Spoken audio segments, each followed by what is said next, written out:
Hi, everybody. I'm Bianca Della Garza, and you have to check out Gene Valentino's Grassroots Truthcast podcast. I was a guest. He has the best guests always. Check him out.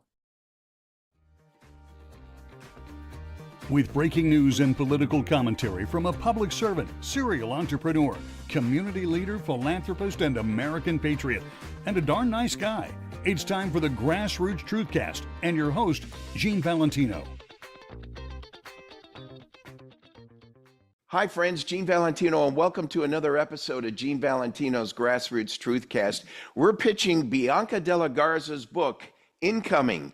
Bianca is someone I've come to know. She is a host. She is a co-anchor. She is an anchor and a deep dive journalist that is the focus of this week's podcast with Bianca Della Garza. Thanks for joining us, Bianca. Oh, Gene, it's great to be here. Big fan of your work as well, and always love it when you can join me on Newsmax. Thank you. And we're going to do a deep dive with Bianca right after this. Because of your overwhelming support, our 1488 MyPillow has been one of the biggest sales in MyPillow history. I couldn't think of a better way to say thank you than to extend our wholesale pricing through Christmas. Get a classic standard MyPillow for only $14.88. Upgrade to a queen size, just $18.88. King size, only $1 more. Get my body pillows for only $29.88. And ready? Multi-use MyPillows, only $9.88.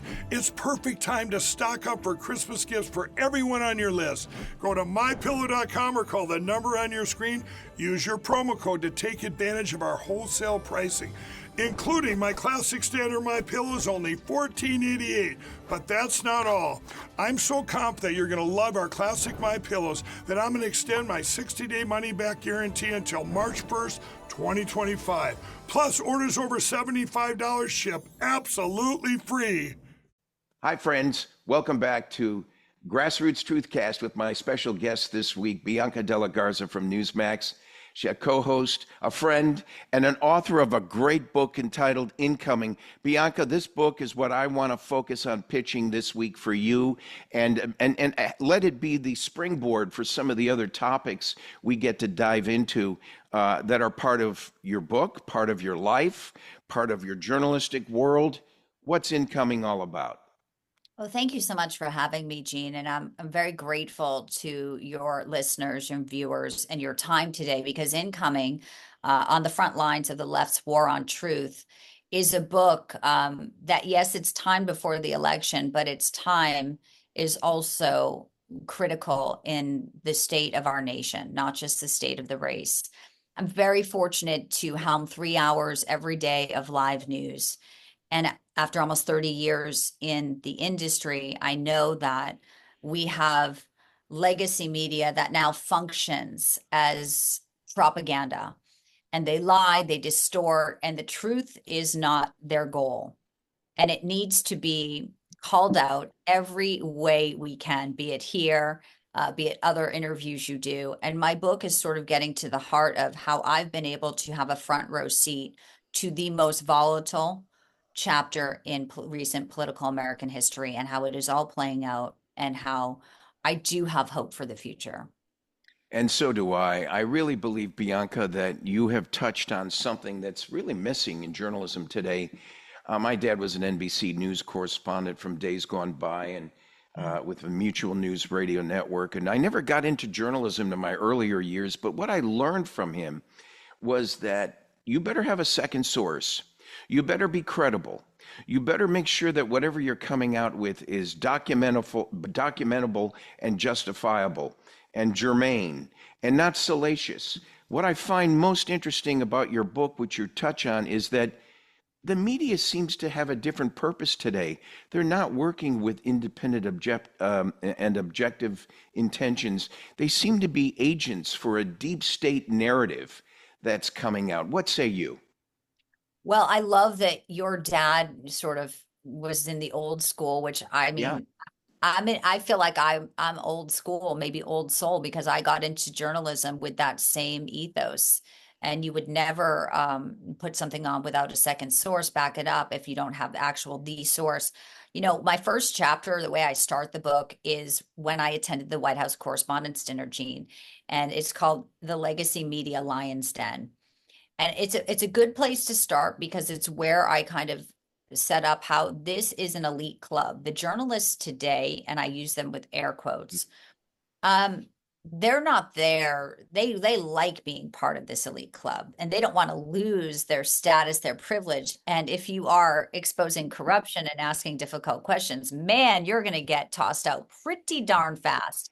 So they in turn don't ask tough questions. They do what their overlords at the network want them to do. It is human self-preservation to a point.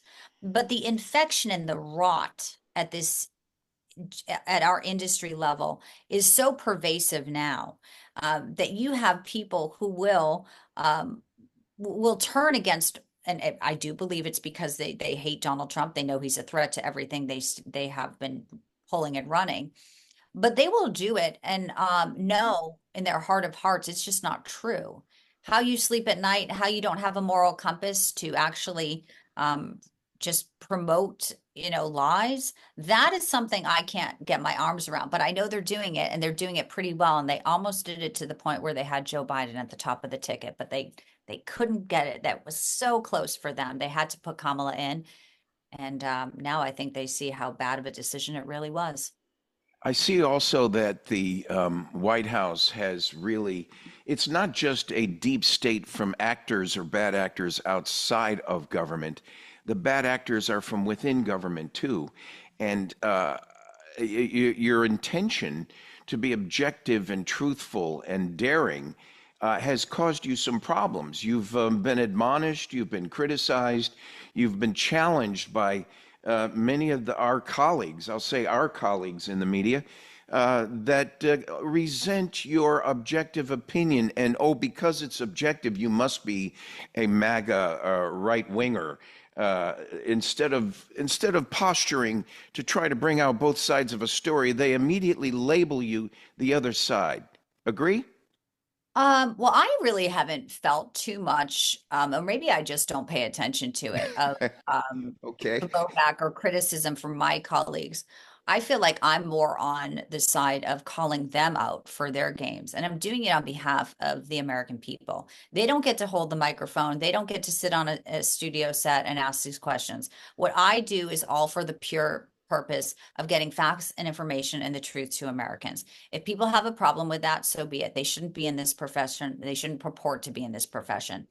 I haven't really felt, again, maybe it's just the way I was raised by a very strong single mother. And, I got into this profession because I loved it and I still love it. So I don't really worry about detractors. I don't worry about critics because I know I'm on the right side of this.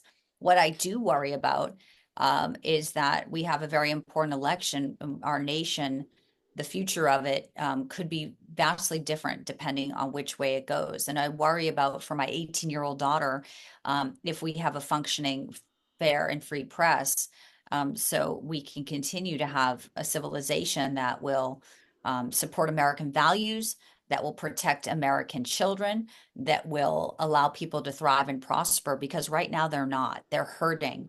And the people who are in power are trying to pretend that they haven't caused every single one of their hardships. And we know, Gene, that they have.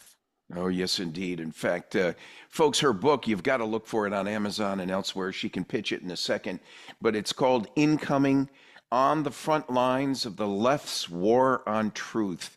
The left's war, not only with folks in the media who she's taken on, but people around, well, you define the deep state. It's pervasive. So much of journalism has changed, Bianca, in the course of your career, in the course of mine. It used to be a truly balanced effort. Now you find yourself taking on some of these crazies in journalism that sit next to you, whether it's in a White House briefing, in the White House lawn, in the halls of Congress, or on the border, which we've seen you report on recently with J.D. Vance. Is the issue as pervasive as it appears to be? It is. It is. I think there in my book, I talk about, especially with the border. When I worked in San Diego, my first job was in Albany, New York, and I covered the state capital. George Pataki was governor then.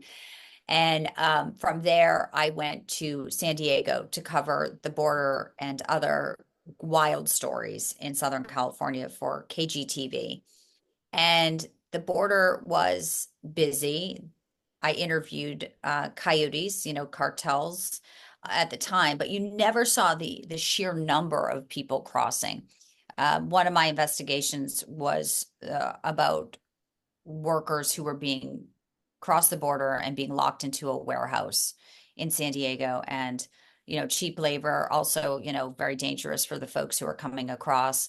And that sweatshop, if you will, was closed down by the feds after our report, and we won an award from the San Diego Press Club on that. And I knew that the border was an issue when I started with Newsmax, and I went down to Roma, Texas, and I saw it for my own eyes, the masses of humanities and the Border Patrol agents who really have just been relegated into processing agents, card tables set up. They're just taking these people that are coming in, the masses. We don't know who they are. And there's no vetting happening. We talk about this, but it took a while for anyone to even start in the mainstream media putting this as an issue, and they still don't take it seriously. The Tren de Aragua, the transnational prison gang from Venezuela, they weren't really in our country a few years ago, Gene. And when you sit there and you have Martha Raddatz saying, well, they've only taken over a few apartment complexes. This is a prison gang. They should not be taking over any.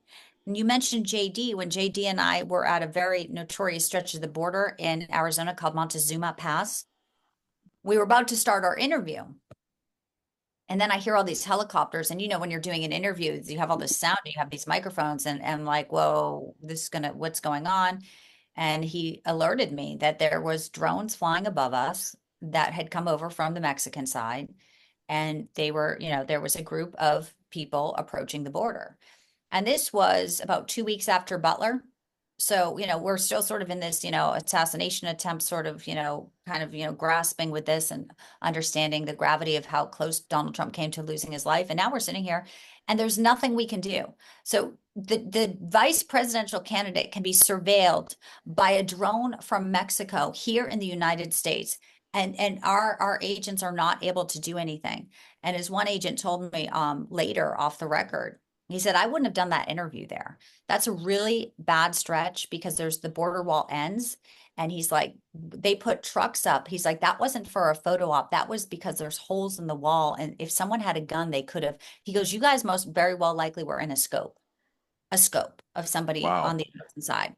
Yeah. So it really points to the fact of like, these people want to do bad things. And for the radical Democratic Party to, let's say, do they care about kids? Do they care about, what about all the kids that are being sold into sex trafficking? 320,000 missing kids. So it's a national security problem. It's a problem with humanity, and it's a problem with drugs. We know that, but they're actually moving so many people over the border. They don't even need to move drugs. And one thing that we have Marsha Blackburn on a lot, great senator from Tennessee. She had a bill where if there was a child with an adult coming across the border, that they would do a DNA test. And Democrats voted that down. Yeah. Yeah.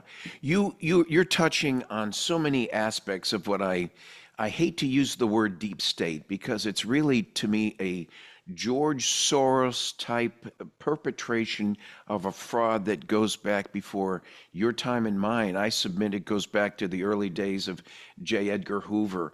And since then, it's morphed into different forms over the different administrations since then. You and I coming on the scene in the last, 30, 40 years, we see a focus. The Chinese, in fact, think we're worrying about nukes and bombs maybe flying over us and destroying us. The damage is coming from within. It's coming across the border. It's a cancer that's permeating your neighborhood and mine. It's who's that new home down the street? I don't know who's there. Strange people coming in. And that's not a racist comment. It's just strange people coming in that seem to be suspicious by in some way or type.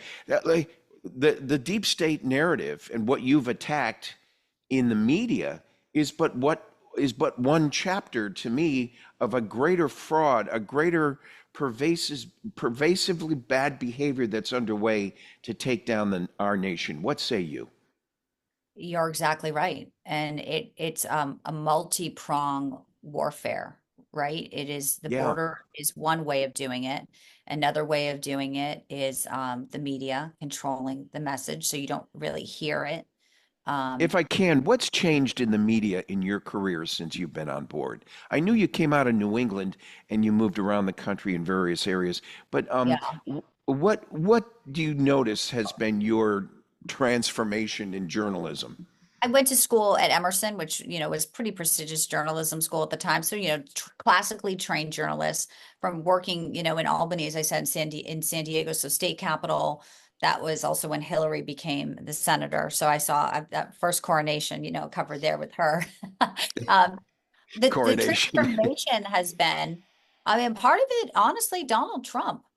I mean, he really kind of upended a lot of things as he's not a career politician. He's not an outsider. I don't think the machinations of this party had ever seen anyone like him, nor will we ever. And it's a threat to all of the things that they have been able to do. As you said, the deep state, the control. They've always been in control, but the acceleration of some of the long game they have been playing, there are truly people with bad intentions who don't like our country, don't believe in our values. And what they've been able to do, and what I've seen just through my, reemergence here of coming back into Newsmax, where we are at free and fair press. And thank God I work for a network where we can express really what's happening, because I could not do this job if I had to work for a network that was not um, promoting truth. I feel that they think that their time is almost near. So I think they're doing things harder. They're doing things, be it critical race, be it DEI. They've put this sort of second generation of journalists out there that have been Yeah. indoctrinated. So now it's like, oh, you're rich, you're white, you're an oppressor. It's sort of the victim mentality that they have taught all these kids. If you don't like this, just go out and protest, just go out and demand. You don't really want to do hard work. You want to just go out there and have this illusion of create a protest, Yeah. start a revolution. And these kids don't even really know what they're doing. And some of them are placed in newsrooms in journalism. And then you have, BlackRock, you have the funding, and you have these, crazy DEI things that they are beholden to. So now you have this structure, right? And the enemy within is, yes, it is the invasion at our border, but it's also the people who are now in our boardrooms. They're also now teaching our next future students. And that is hard because it's all coming at us now at once. And it's Yeah. all culminating into this moment where we know there's a person who, if he gets into the White House, love him or hate him, his values are not their values. His I'm glad values you are ours. Yeah, I'm glad you brought that up. When I was a county commissioner for 2 terms here in the Panhandle of Florida, I ran for reelection, and I'd always say to the folks, "Look at me. You don't have to like me, okay? I'm not here to be liked, but I would appreciate your vote. I'd like your vote because you believe I got something done for you. You're I pretty mean, we're not. likable, though. What's that? You're pretty likable, though. You're not too bad yourself. I gotta have fun or I quit. Yes, I get that. There comes a point in this journalism career path that we're all on that I can only be serious so long. If I can't throw a one-liner in and have a little fun, then Yeah. fire me. I don't care. I Right. gotta. You gotta But laugh or you'll cry. exactly. Speaking of that, how much do we take in the management of our own industry? Bianca, a firefighters union, police union, the bar association, the accounting industry, all have peer group boards that manage their bad behavior. That whether they're fired or not from their employer, more and sometimes more seriously, they may be indicted by their peers. In this case, what form of oversight do we have in journalism of Yeah. the bad behavior around us? It's such a great question. And it is unchecked, but Yeah. yet it's the only profession that is protected. We have source protection, we have protection under the Constitution. Journalists do have rights that other people Yeah. have and this profession. So if a profession is protected like that, you would think that there would be some reverence to what I do, that I know I'm responsible to people. I mean, this is a civic duty, right? You're rooting out corruption, and you are the sort of the conduit of all this information of how they vote, how they decide, how it shapes their worldview. We are tasked with shaping people's worldview.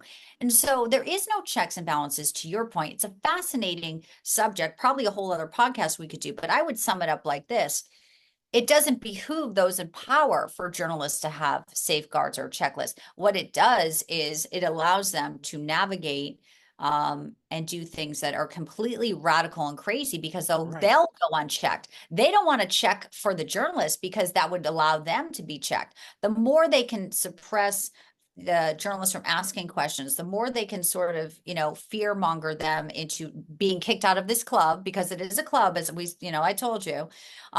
People were at the White House Correspondents' Dinner, fawning over Fauci. They were up, Mayorkas's, trying to we had selfies with him. It has become a rot. There's no other way to say it. Now, where it gets really, really nasty is there's places like, have you heard of NewsGuard? Yeah. NewsGuard, run by Democratic operatives, started. It purports to be this organization that checks to see if people are, real standards. They only say that liberal legacy media are doing real journalism, and it's Oh, yeah. economic warfare, and it gets That's funding from our government. So the government is funding these things that are policing. So if NewsGuard's trying to say they're policing, it's all dark money. It's this web of tangled oh, dark money. It's disgusting, but people don't know that. It's like, Gene, it's no one's fault. We're in this day in, day out. Most people just want to be able to raise their family, love their kids, go to church, afford gas and groceries.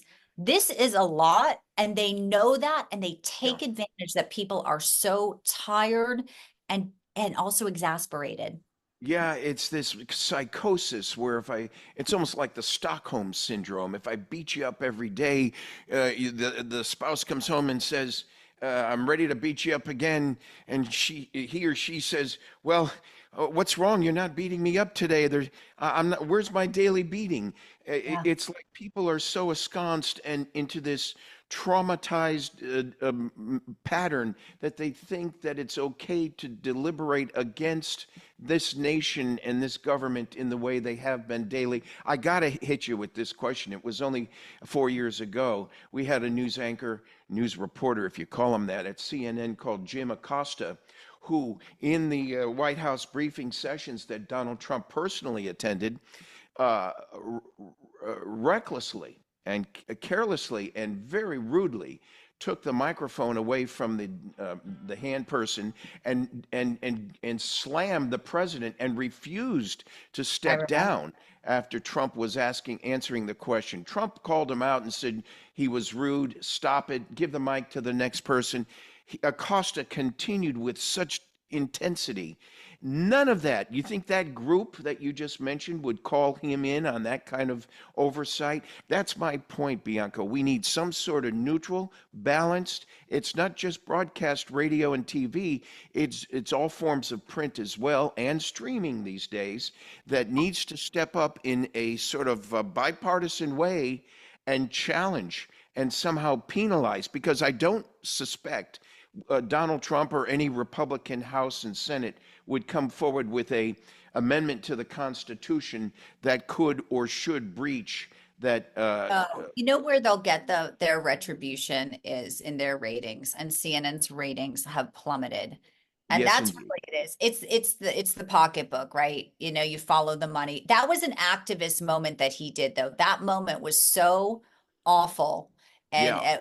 I believe they took his press pass for a little while but it's the same thing now that Karine Jean-Pierre's there. She won't call on she will barely call on my colleague, James Rosen. They won't call on people that'll ask them any difficult questions.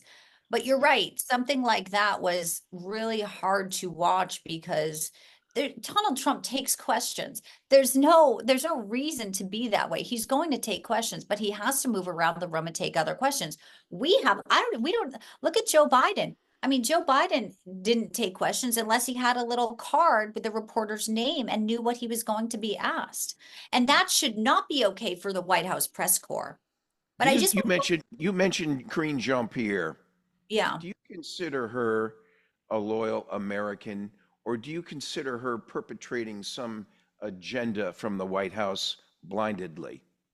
I think you give her too much credit. I don't think she's smart enough to enact an agenda. And I say that with, like humility and grace, but she's, it's identity politics with them. They wanted to pick a certain person to do that job, maybe not the most qualified, but everything's about quotas and identity politics with the left.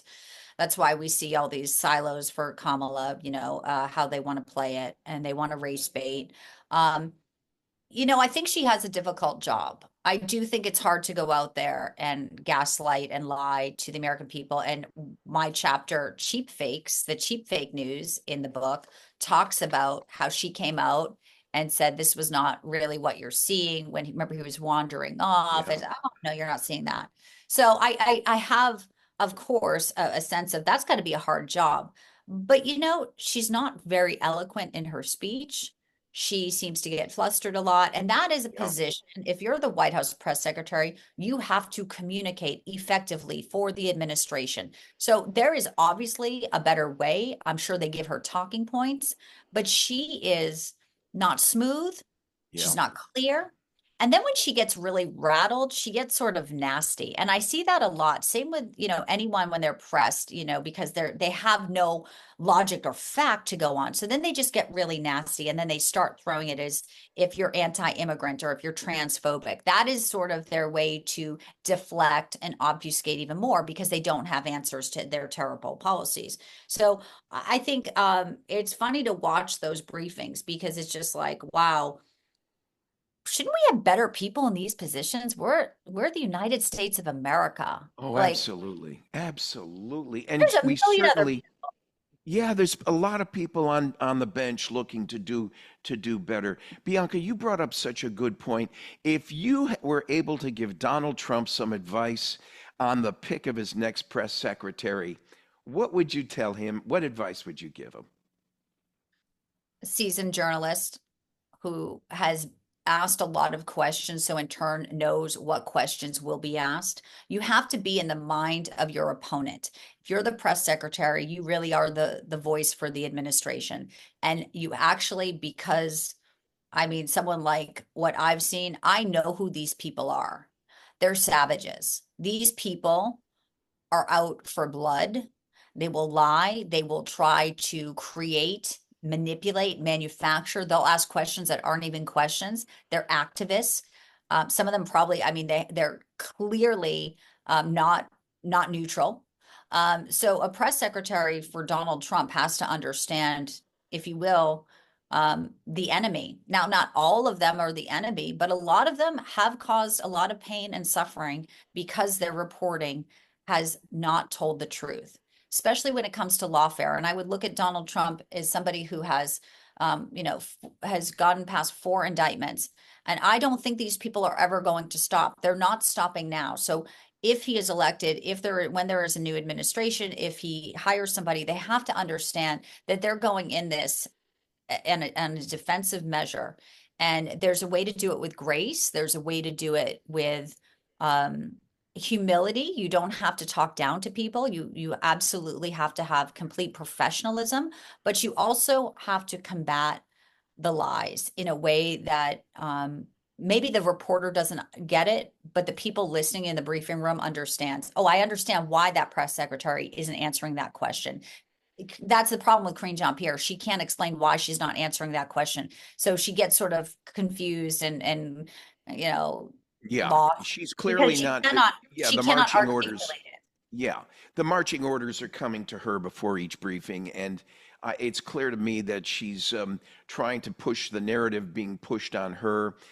But And you this can't is just circle back. Remember Jen Socket? Well, we'll circle back on that. You can't just be that either. You can't just be sort of a one-trick pony. You yeah. really need to understand communication at a higher level, which Donald Trump does. I mean, he's masterful. He's probably one of the best off the cuff, whether it be, on a debate stage, in a news conference. He has an ability to sort of read the room. That Yeah. is so the press secretary's job is to read the room and understand this person's coming at me here, this person's coming at me here, and have that protective, deflective shield, but also tell the truth when the truth needs to be told. So what you're saying is that the new press secretary must be unburdened by the past and and and be aware of Yeah. the current What was she saying circumstance. last week about the constellation in the sky and then, democracy? And Oh, there she, you go, being so oh, holistic again. oh, yeah.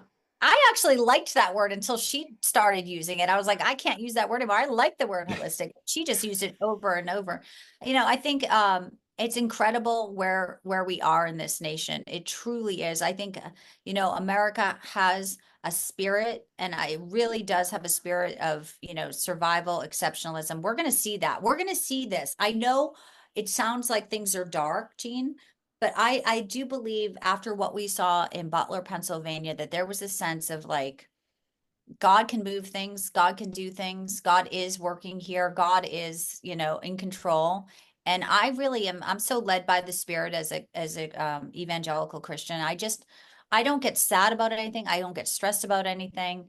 Yes, these are times that are very troublesome, but I do have this optimism that I cannot think that we will lay down and take it the way it is. I'm so glad to hear you say that, Bianca. We come from the same background, the same roots, We the do. same culture. And folks, we're with Bianca de la Garza, veteran here nearly with Newsmax. She's on Newswire, Newsline. Go to www.newsmax.com and check it out. Newsmax does something interesting. They break out the day's programming schedule Yeah. by each person. So you'll see weekdays and weekends on a separate tab on the website.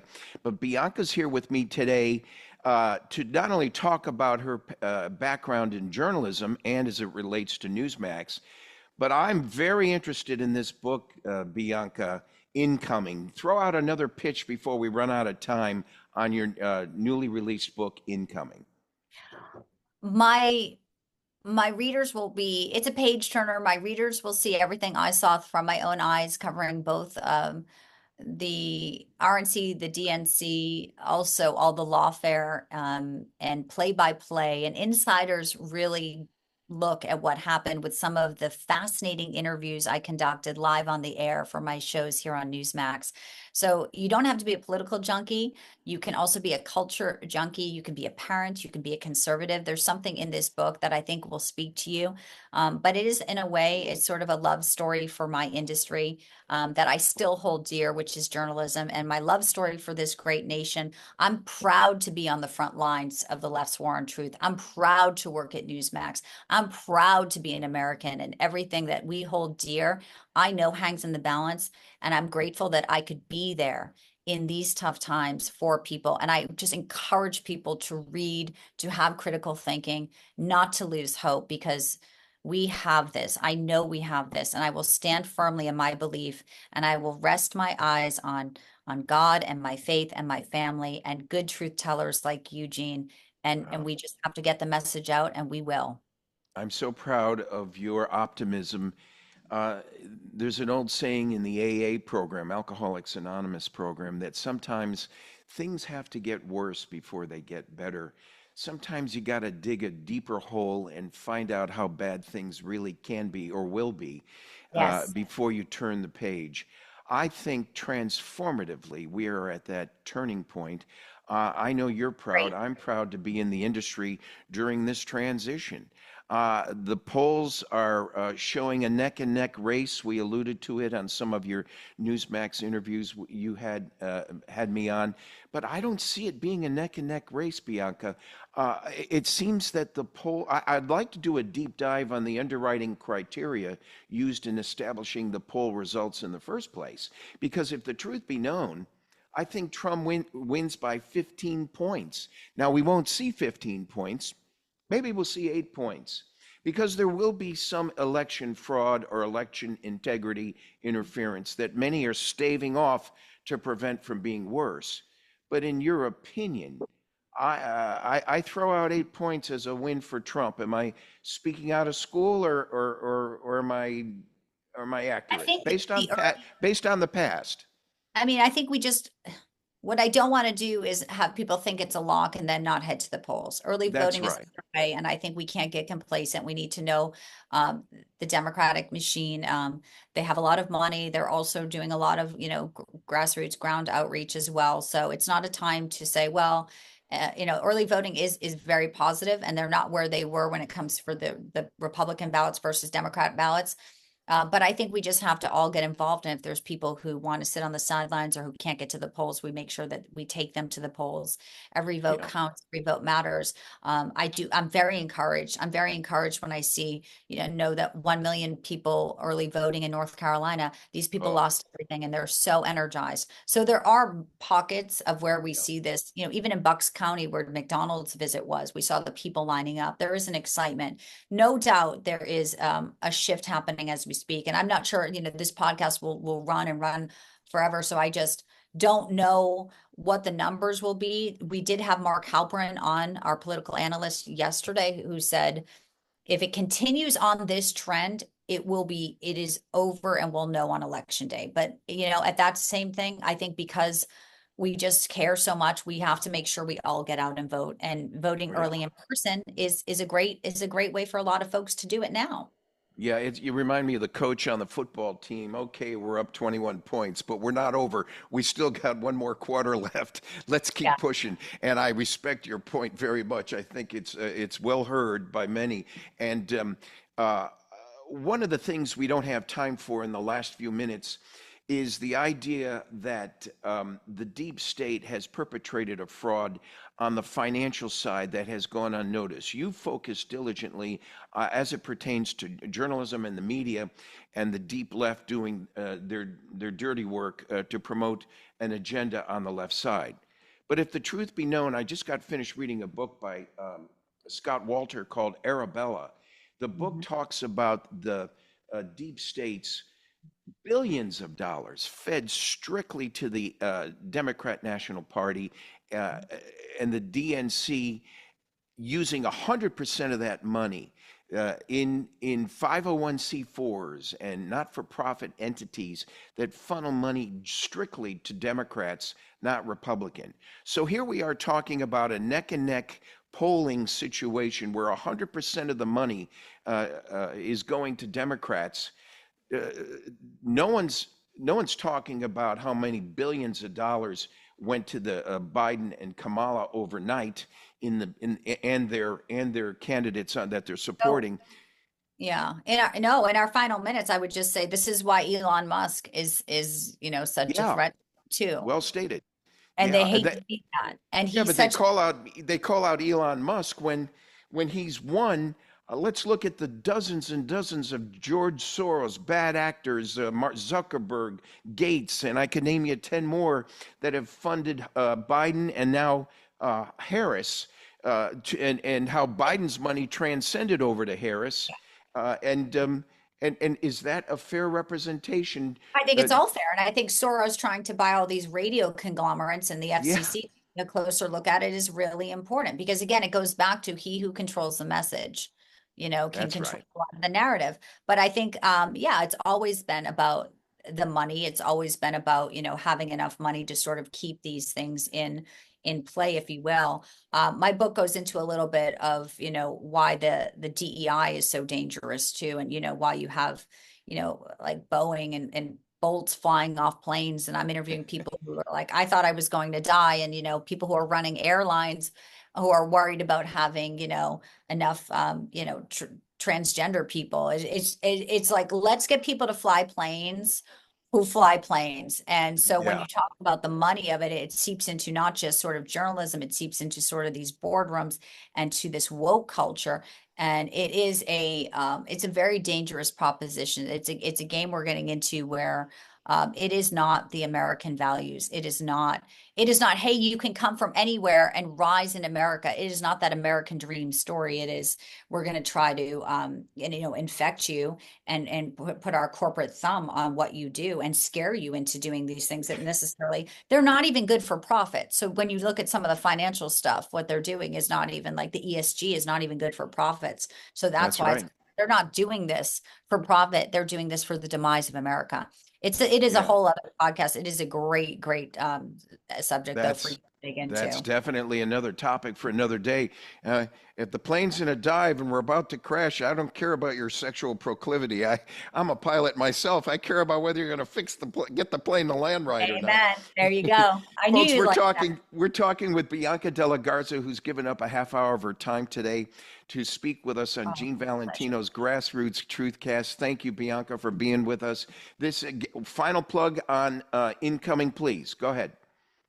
It is available on Amazon. We just hit number 2 yesterday, and we've just been out for a couple of days. Incoming, on the front lines of the left's war on truth. And of course, you can catch me on Newsmax. On Twitter, I'm at Bianca DL Garza.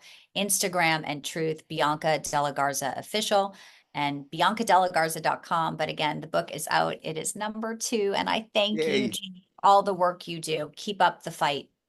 Thank you. Bianca Della Garza, 10-time Emmy-nominated host and author. She's been with me today, and she's got a scoot to get on one of her Newswire episodes today on Gene Valentino on Newsmax. Thank you, everybody, and thank you, Bianca. Thank you, everybody, for joining us for another episode of Gene Valentino's Grassroots Truthcast. See you soon. Thanks for joining us for Gene Valentino's Grassroots Truthcast. Be sure to like and subscribe, and God bless America.